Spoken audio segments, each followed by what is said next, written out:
Hello, students. Today we are going to start Chapter 10 Contacts with Distant Lands from 200 BC till 300 AD. You know, Tamil country, earlier they were known as Tamilakam. Tamilakam, two states were included in Tamilakam, Kerala and Tamil Nadu. Tamilakam was ruled by three Tamil dynasties. They were Cholas, Pandyas, and Cheras. The main source of information means we get information about the dynasty, Tamil dynasties, Cholas, Pandyas, and Cheras by Sangam literature. This is the main source of information about the Tamil dynasties. So I told you earlier the Tamil country they used to known as Tamilakam. It used to have two states, Tamil Nadu and Kerala now. In it, it was ruled by three Tamil dynasties, Cholas, Pandyas, and Cheras dynasties. The main source of information we get about them is the Sangam literature. Sangam literature. The word Sangam comes from Sangha. Buddhist meaning means assembly of monks. Monks are the person who have devoted themselves to the Buddhist religion, Buddhism. So the word Sangam comes from Sangha, which means Buddhist meaning means assembly of monks, and Tamil meaning is assembly. Tamil literature is also known as Sangam literature. Okay, the another name of Sangam literature is your Tamil literature. So Sangam comes from Sangha. Buddhist meaning means assembly of monks. Monks means the person who is following the Buddhism means devoted themselves to Buddhist religion. Okay, and Tamil meaning is assembly. Tamil literature is also known as your Sangam literature. Sangam literature comprises of some oldest Tamil literature and deals with love, war, governance, trade, and bereavement. Bereavement means the condition of loss. So, this Tamil literature, it deals with love, governance, war, trade, and bereavement. The Sangams, it means assemblies, where Tamil poets and scholars they used to gather under the Pandyan kings. So these were the assemblies where Tamil poets and scholars they used to gather under the Pandyan king. Three assemblies were held. First assembly, it lost entirely. Second assembly, works were composed. And third assembly, Madurai, is a place that has been preserved till now. So three assemblies were there. First assembly, it has lost entirely. Second assembly, work is composed. And third assembly is at Madurai, which has been preserved. Nearly 8,598 poets and scholars attended these assemblies.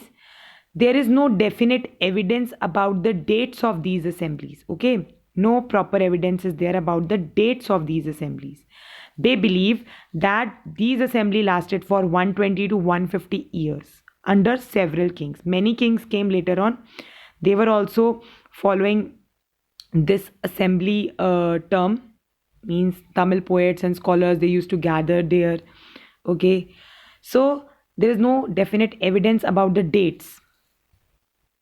The entire collection of 2,279 poems were written by some 473 poets, including some women also. And there were 102 anonymous pieces. Anonymous means unknown pieces, which we don't know who composed. The most important poem is Patu Patu, 10 long poems, which describes the heroic deeds of three kingdoms. The most important poem is Patu Patu. Okay. 10 long poems which describe the heroic deeds of the three kingdoms of the South Pandyas, Cheras, and Cholas. It also describes the life of the common people. So, here I'm talking about the previous topic. Here, historians believed that these poets and scholars they attended these assembly about 120 to 150 years under several kings. Then 2,279 poems written by 473 poets, including some women. 102 anonymous pieces means unknown pieces were composed. Most important poem is Patu Patu, 10 long poems which describes the heroic deeds of the kingdom, of the three kingdoms. Three kingdoms means South Pandyas, Cheras, and Cholas. It described the life of the common people there. The third assembly, which was at Madurai, it has been set up from 100 AD to 300 AD. Sangam poems often mention the word Muvender. Muvender is a Tamil word meaning three chiefs. Okay, it is a Tamil word meaning three chiefs, used for the heads of the three ruling families Cholas, Cheras, and Pandyas. These three became very powerful in the South India around 2300 years ago. Each of these three chiefs, each of these three chiefs had two centers of power, means one inland and another one on the coast. So each one of these three chiefs had two centers of power. One, they were having power on the inland, and another one nearby the coast. Of these six cities, two were very important, Puhar or Kaveri Pattanam. Okay, of these six cities, two were very important cities, Puhar or Kaveri Pattinam, the port of Cholas, and Madurai, the capital of Pandyas. Okay, Puhar and Kaveri Pattinam, it was the port of Cholas, and Madurai was the capital of Pandyas. Now we are talking about new kingdoms. First is the Chola kingdom. It was called Chola Mandalam. Earliest capital of the Cholas was at Urayur. The kingdom flourished, it means growth of the kingdom does. Fertile valley, agriculture was the activity which was done. Kaveri river was nearby. Famous of the earlier Chola kings was Karikala Chola. Name of the Chola's king, the famous one was Karikala Chola. He founded Puhar and made it his capital. So he founded Puhar city and made it his capital. Okay, Puhar and made it its capital, his capital. Chola kingdom, it was situated to the northeast of the territory of Pandyas. Okay, it was situated to the northeast of the territory of Pandyas between your Pennar and Vellore river. These two rivers were flowing. Between it, the Pandyas were having their territory. Cholas were great patrons. Patron means a person who gives financial support to others. They were very good in art and literature. Chola kings, they built magnificent temples. Okay, beautiful, wonderful sculptures were there, magnificent temples. The temples were not only regarded as the place of worship where people used to go for worship, but they were the centers of social and economic activities also. Okay. Now we are going, this is the Meenakshi temple, which is at Madurai, Meenakshi Amman temple. Okay. Now we are doing about the Pandyas. This Madurai, it was the capital of Pandyas. So Pandya kingdom, it extended to the eastern coast and covered some parts of Tamil Nadu also. Madurai was the capital of Pandyas. Literature, it compiled up in Tamil academies. In Tamil academies, all the literature was compiled. Okay. In the earlier century of Common Era and called the Sangam literature refers to the Pandyan rulers. So they are telling here that literature compiled in Tamil Academy in the earlier centuries of the Common Era. When the Pandyas kingdom started, all the literature we tell us about the Pandyas kingdom, it was compiled up in the academies, and they call it the Sangam literature. Okay, Sangam literature tell us about the Pandyas ruler also. The Pandya king, they were very much profited with trade. They were trading with the Roman Empire, sent embassies, means embassies to the Roman emperors Augustus. They used to send embassies to the Roman emperor Augustus. Megasthenes Indica. You must have heard the Megasthenes Indica in the previous chapter also. Suggested the Pandyan kingdom was well known for its pearls. Pearls were very famous. Moti. It exported pearls to Rome. So your Pandyan kingdom, it profited from trade with the Roman Empire and sent their embassies. Embassies means their ambassadors. Okay. to the Roman Emperor Augustus. So Pandyan king, they used to send their ambassadors or embassies, we call it, or anybody which belonging to Pandyan kingdom went to the Roman Emperor Augustus. So Megasthenes Indica also tell us about the Pandyan kingdom, that they were known for their pearls. So they used to export the pearls to the Roman Empire. Chera dynasty or the Kerala country, Chera or the Kerala, was situated to the west and north of the land of the Pandyas. Okay, it included the narrow strip of land between the sea and the mountain, covered a portion of the modern Kerala state. So Chera dynasty, it used to be between the narrow strip of the sea and the mountains. It was covered portion of the modern Kerala state. It was also in the common era. The Chera country was an important as the country of the Cholas and the Pandyas. It owned its importance to trade with Romans. I told you, Pandyas were also trading with Romans. Cheras were also trading with the Romans. The Romans, they set up two regiments. Regiments means a permanent unit of their army. They set up at Muzeris in the Chera country to protect their interest. So Romans, they set up two regiments, means a permanent unit of army they set up to protect their interest, that everything what they want from the Cheras and Pandyas, they are getting that. So it is said that they were also built there a temple of Augustus. In that area, they also built their temple of Augustus. According to Chera poets, their greatest king was Sen Gutavan, the Red Chera.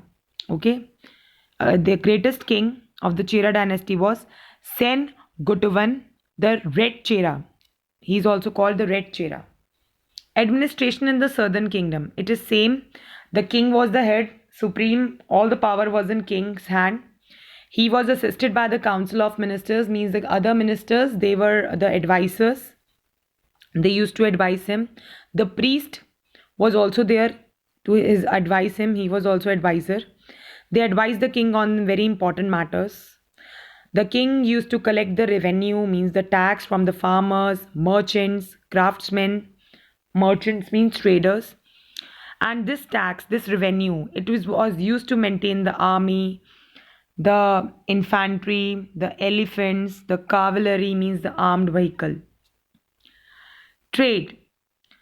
The people of the Sangam age, they used to trade with the Rome, Greece, Africa, Sri Lanka, Southeast Asia. The Roman, they used to like the pearls of the Pandya kingdom, gemstones, ivory. Ivory means the tusk or the teeth of the animal. Your cotton, sandalwood, silk textiles, these things were exported to Greece and Rome. These were the famous things. These were exported to Greece and Rome. Birds and animals such as peacock and monkeys, they were also exported. The southern kingdom, they used to grow spices. We are also well known for our spices. Pepper, it was great in demand in the Western world. The Romans paid for these items in gold. They don't used to pay the money to us, any kind of paper money. They used to pay us in gold. This made the southern kingdom very rich because they were getting the income in gold. The ancient Tamils were religious minded. They were very religious minded. They used to worship the god, mother goddesses, Shiva, Vishnu, Brahma, Indra, Varuna. These were the gods they used to worship. Social life. They led a very prosperous life. Agriculture, pearl, fishing, and weaving. These were the important occupations of the people. Fine arts like music, dance, drama, painting, these things also flourished in their kingdom. A good means motivation and growth was there of these things also. Southern kingdom, they are very famous for their architecture. Temple architecture also flourished during this period. You must have seen the southern temples. Very nice sculptures, inscriptions are there in that. Now the topic which we are doing is the North and the Deccan. First topic is the Satavahanas. The Satavahanas, after the fall of the Mauryan Empire in the North India, a new kingdom called the Satavahanas came up. Satavahanas were also known as the Andhras. They ruled Andhras, including Deccan, for nearly 400 years. They were also known as Andhras. They ruled for 400 years. Their dynasty was founded by Simmukha in 235 BC. So he founded what dynasty? Satavahanas in 235 BC. He ruled for 23 years. The Simmukha, he ruled for 23 years. Then his successor means a person who is given the dynasty afterward, after the death of Simmukha. Kana, he became the king. He extended the territory till Nasik. The next ruler was Satakarni first. It was probably the son of Kunala. He ruled for 2 years. He also conquered, means taken over the western Malwa. He even performed Ashwamedha. We remember na Ashwamedha Yajna, Raja Suya Yajna. These they used to perform. The next successor after Satkarni first were the two minor sons, Vedistri and Satasiri. Satakarni second, he ruled from 166 to 111 BC. He ruled the Andhras for nearly 56 years. He ruled. So this in Satavahanas we did that, like Mauryan Empire in the northern India, it was called, after the Mauryan Empire the Satavahanas came up. They are also known as Andhras. They ruled for 400 years. Simmukha founded it. He ruled for 23 years. Then Kana, he became the king. He extended the territory till Nasik. Then Satkarni first came. He was probably the son of Kunala. Then he ruled for 2 years. Western Malwa he conquered. He even performed your Ashwamedha Yajna and Rajasuya Yajna. Then the next person who became the king, Satkarni I. His two minor sons were there, Vedistri and Satasri. Satakarni second, he ruled from 166 to 111 BC. He ruled Andhras for nearly 56 years. Beta, this is the sculpture of Satvahana dynasty.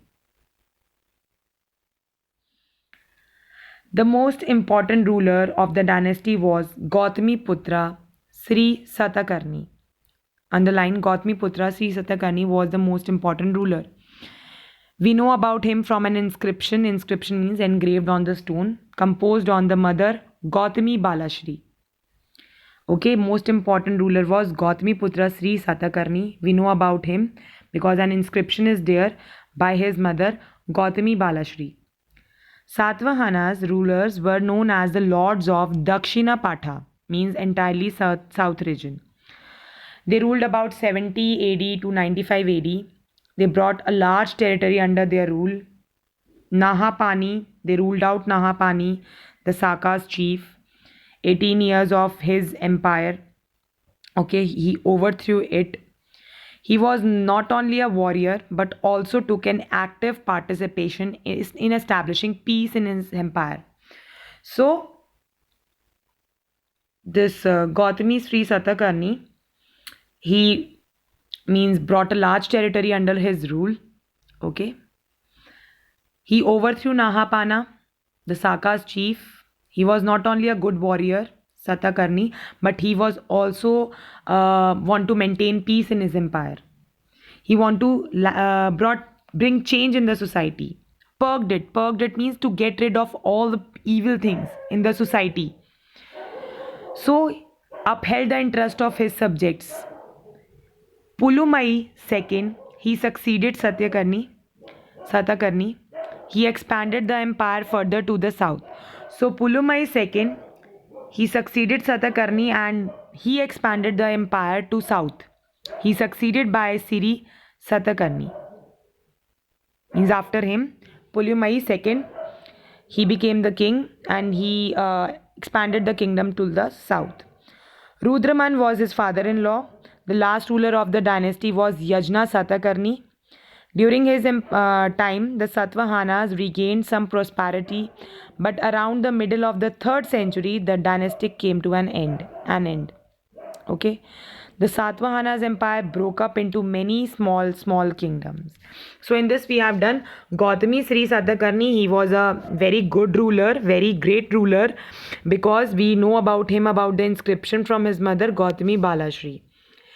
He brought a large territory under his rule. He overthrew your Nahapana. Okay, he was a good warrior, but also take active participation in maintaining peace in his empire.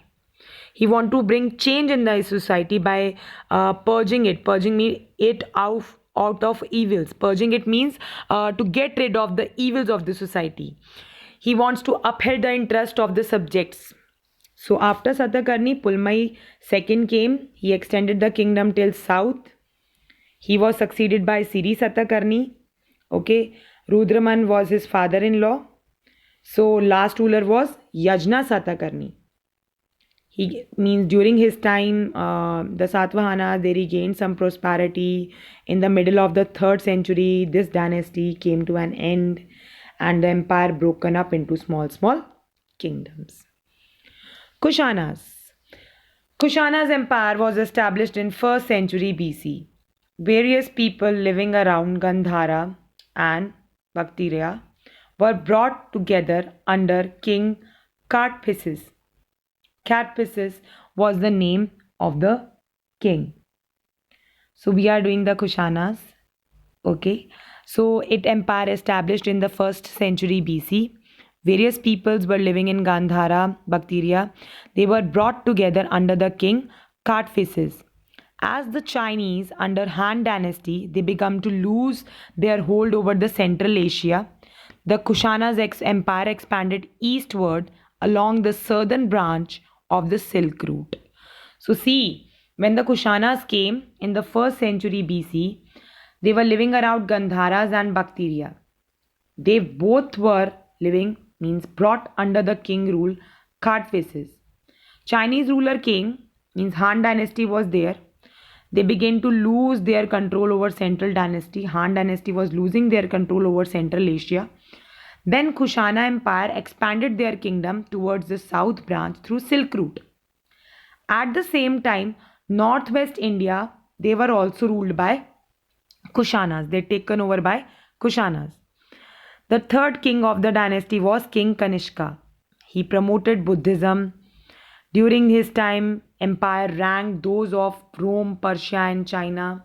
Okay, so during the time of Kanishka, the Kushana empire means very much name was there in Rome, Persia and China.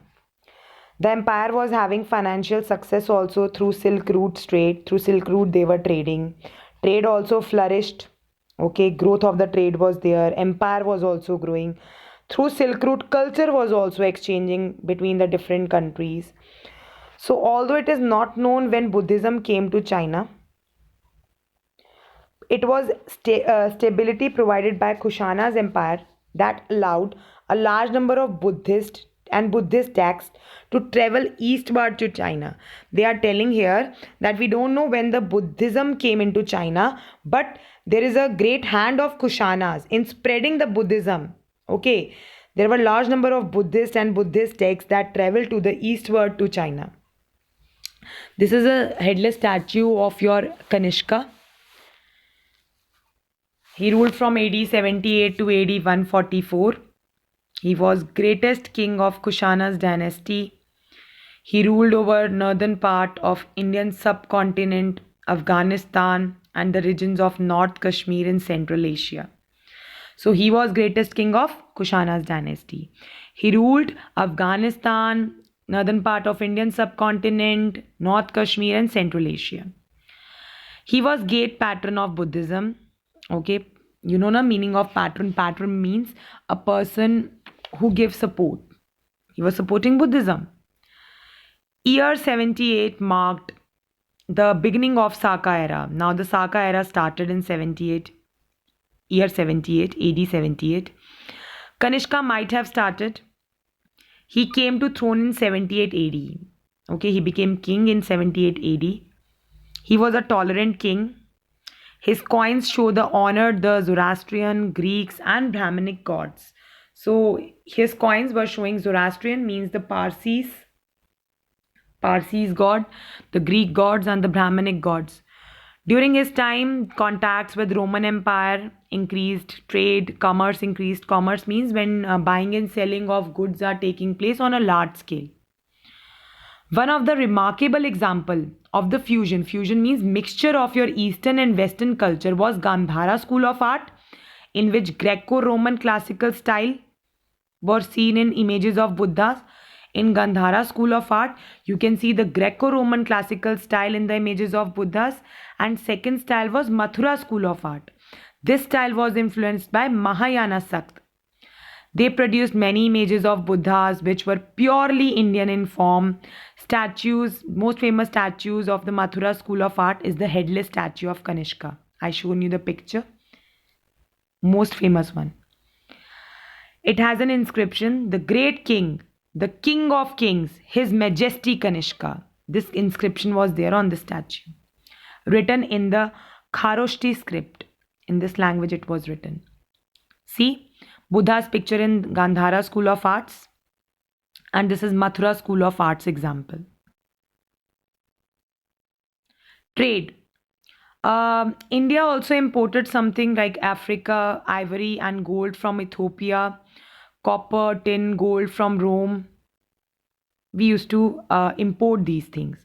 Rice, wheat, pearls, silk, spices, precious stones, these things we were exporting to other countries.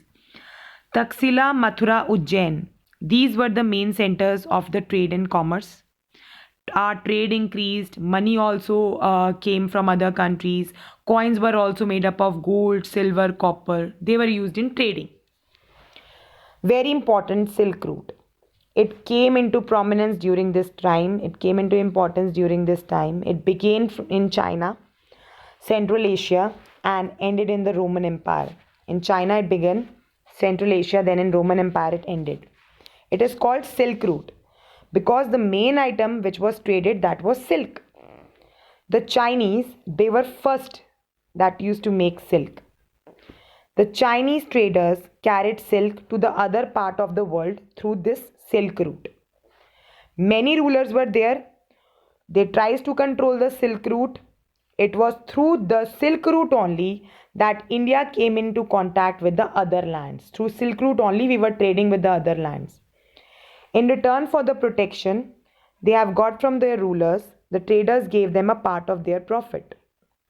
Okay, the traders, they used to trade through Silk Route, they used to give the part of their profit.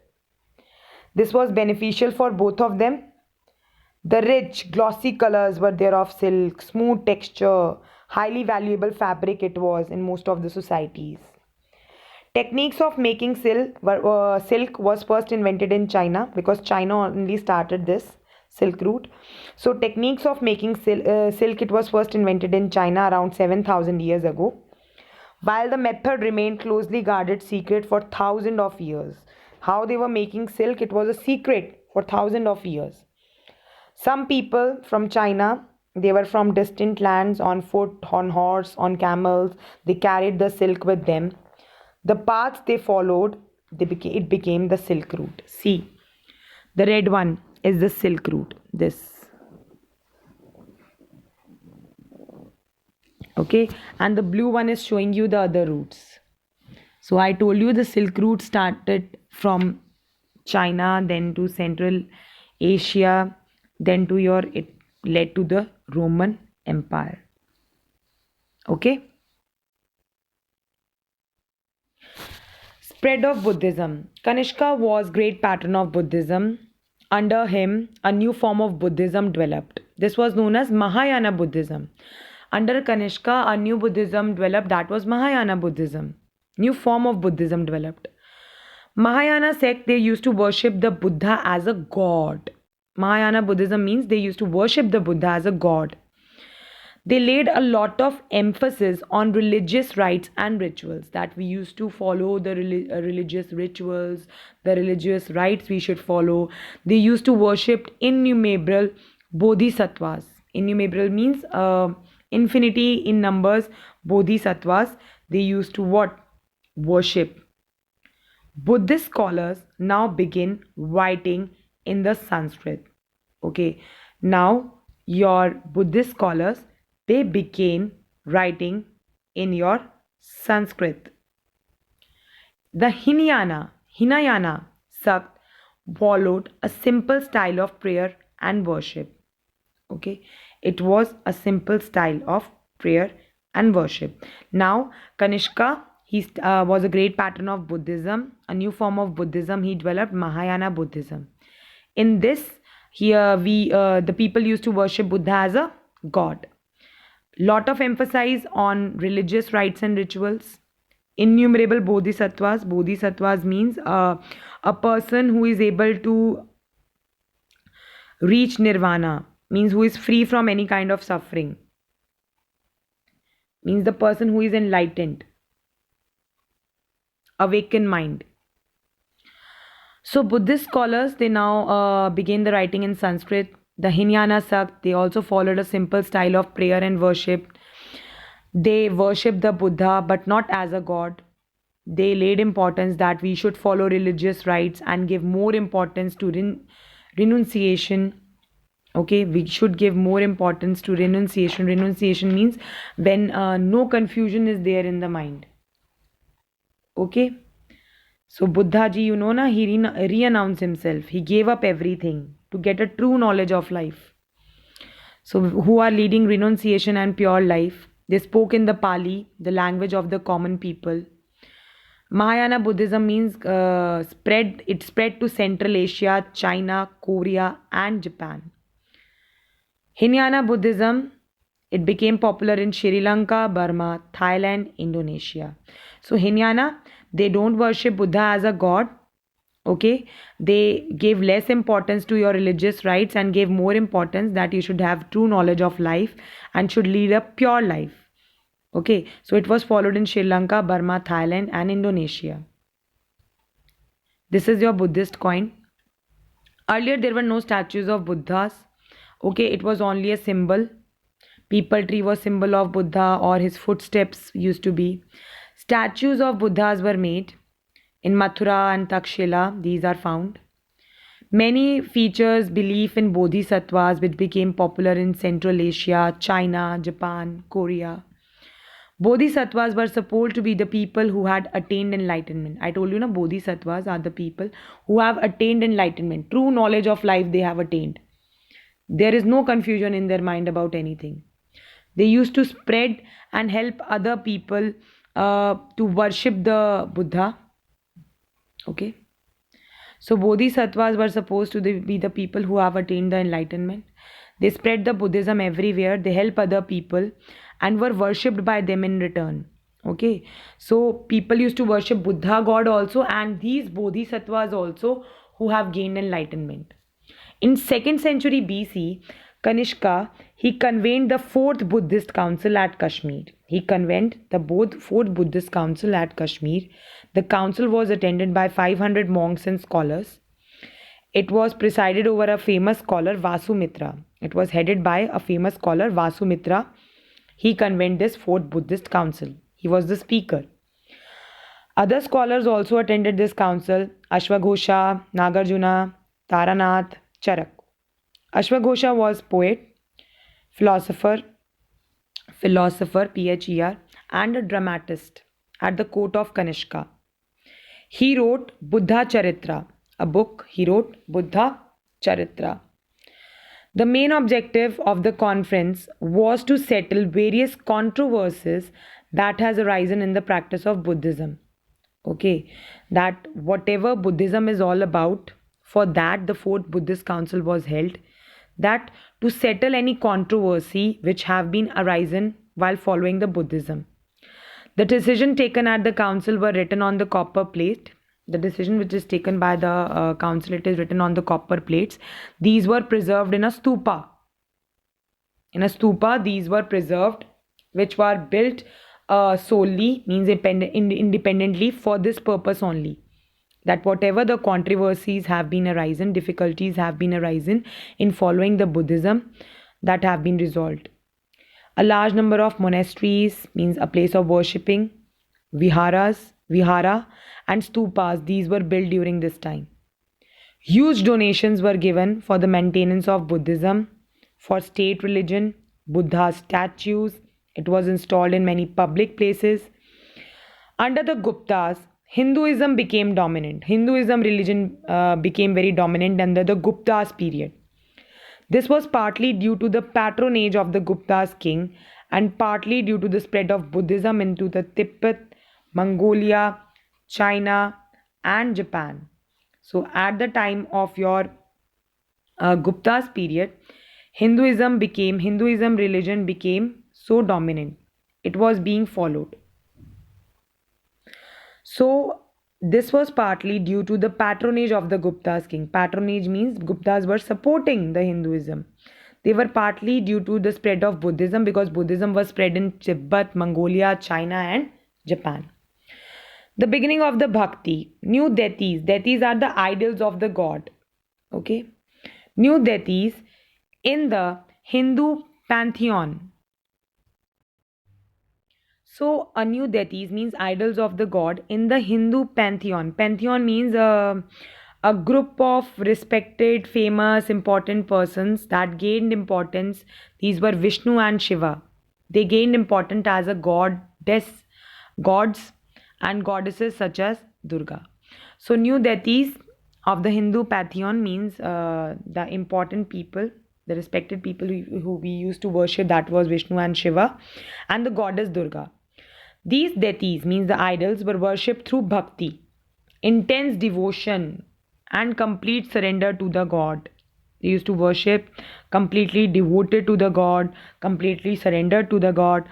That means anybody who is high or low, men or women, could show their devotion and worship his or other deity. Deity means the idol of the god. The doctrine, means the principle of bhakti, is well enunciated in the Bhagavad Gita. It is means enunciated means it is bhakti is well defined in the Bhagavad Gita by Lord Krishna.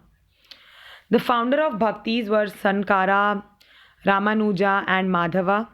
The term bhakti is derived from a Sanskrit word bhaj, which means to reverse. It suggests two-way relationship between deity. Deity means the god, and the devotee. Devotee means the person who is worshipping the god. Bhakti emphasizes devotion and individual worship of god and goddesses.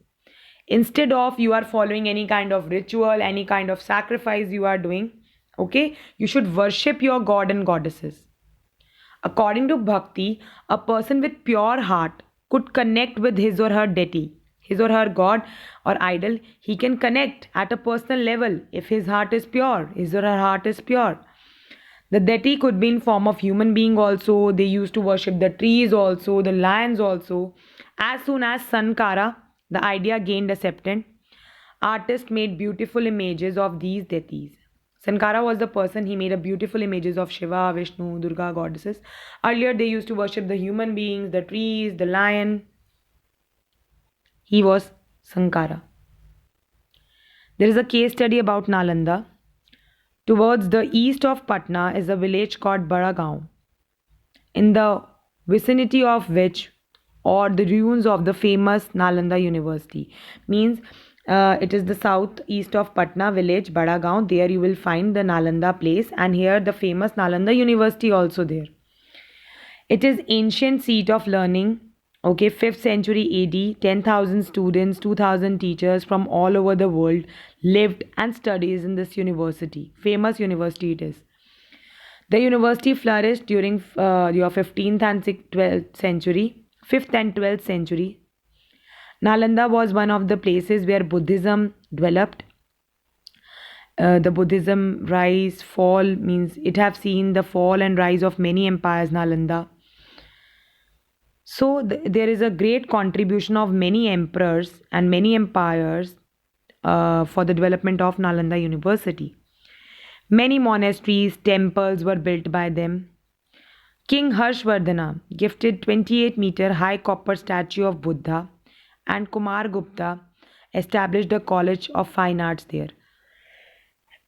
Sorry, King Harshvardhana gifted 28-meter copper statue, and Kumar Gupta, he established a college of fine arts. Famous Chinese travelers and scholar Huan Tsang, he stayed here and has given description about his situations prevailing at that time. If excavations been done of that place, it revealed many stupas, monasteries, hostels, meditation halls, lecture halls, which speak of many splendors and grandeur of this place enjoyed. A large number of stupas, chaityas, temples, monastery sites, it revealed that it was one of the most important centers where Buddhas, means Buddhist, they used to worship, they used to exchange their cultures with one another. Mahavira and Buddha, during the days of them, Nalanda was a temple city, okay, pilgrimage city, where the people used to come from other places. They used to rest over here. There was a site of celebrated university. King Ashoka, offering to Chaityas of Sariputra at Nalanda, erected a temple there. Nagarjuna, the famous Mahayana philosopher of 2nd century, he himself studied at Nalanda, became the highest priest there, Nagarjuna. The Gupta kings also patronized these monasteries. They took care of these monasteries. Ashoka and Harshvardhana built temples, monasteries there. The libraries, they were very fast. They were widely renowned, means the names of the libraries are everywhere in the world. Some of they say that these libraries means they were broken out, fire broke out in many texts, and these were destroyed and lost. So fire broke out in the library, so many texts are destroyed and some are lost also. Okay, so this is just a case study. No question is this on this Nalanda. So this is just for the sake of studying only, for the sake of knowledge only. Thank you and have a nice day ahead.